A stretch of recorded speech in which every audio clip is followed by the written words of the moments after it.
Hi, I binged a bunch of your reels today and just wanted to share a story from my previous job. It's a little long and not as egregious as some of the other stories you get, but it's why I finally quit. So I worked at a Head Start program for almost 4 years. We had a manager who was a total mess. She scheduled and canceled group and individual meetings last minute and at random, frequently didn't respond to emails, gave us conflicting and constantly changing information, played favorites, often worked from home, and even when she was in the building, almost never came into the classrooms or helped at all. We were supposed to be getting observations with feedback monthly, and I think my classroom got one ever. ... You get the idea. During nap time one day, I got a Teams meeting invite from my manager for a check-in and a message sent to me and a couple assistants asking if one of them could step in for me to join the meeting in about 3 minutes. I wasn't on my calendar and I only even saw the message because all of my students were sleeping.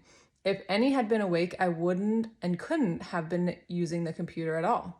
When I joined the meeting, I was with my manager and 2 other supervisors as well as someone from HR. I received a write-up for failing to fulfill job responsibilities. It said that I hadn't been doing an equal share of things like cleaning the classroom, changing diapers, and working with children. I was shocked. Had never received any feedback like this before and knew it wasn't true. I asked for more information, where this was coming from, what I had done wrong, and they wouldn't tell me anything. They said they couldn't share any details to protect anonymity. Anonymity. That is a hard word. Anonymity. I hope I said that right. Of people who made reports. I asked my manager if we could have a one-on-one meeting soon to talk more, and she said it would depend on scheduling. I talked with my co-teacher at the time about it, and she was just as confused about who would have said that about me or why. And we didn't understand why management would issue a write-up without even coming into the classroom to observe me working. What in the world? Who's running this place? I emailed HR expressing concern and confusion about receiving disciplinary action for something I'd never been spoken to verbally about, with no indication of what led to it, and requesting a meeting with the HR representative to discuss it. The HR rep declined to meet with me and basically told me to talk with my manager about it.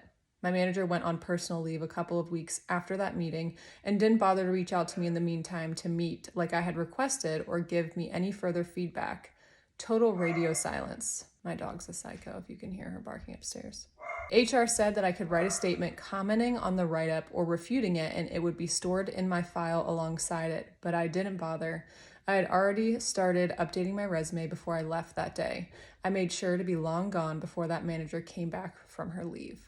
Good for you. And this is absolutely egregious. Don't ever think, if you're out there going through something and you're going through something that's terrible and horrible and it feels really icky to you, don't ever think like, oh, it's not as bad as other stories I've heard, so I shouldn't be complaining.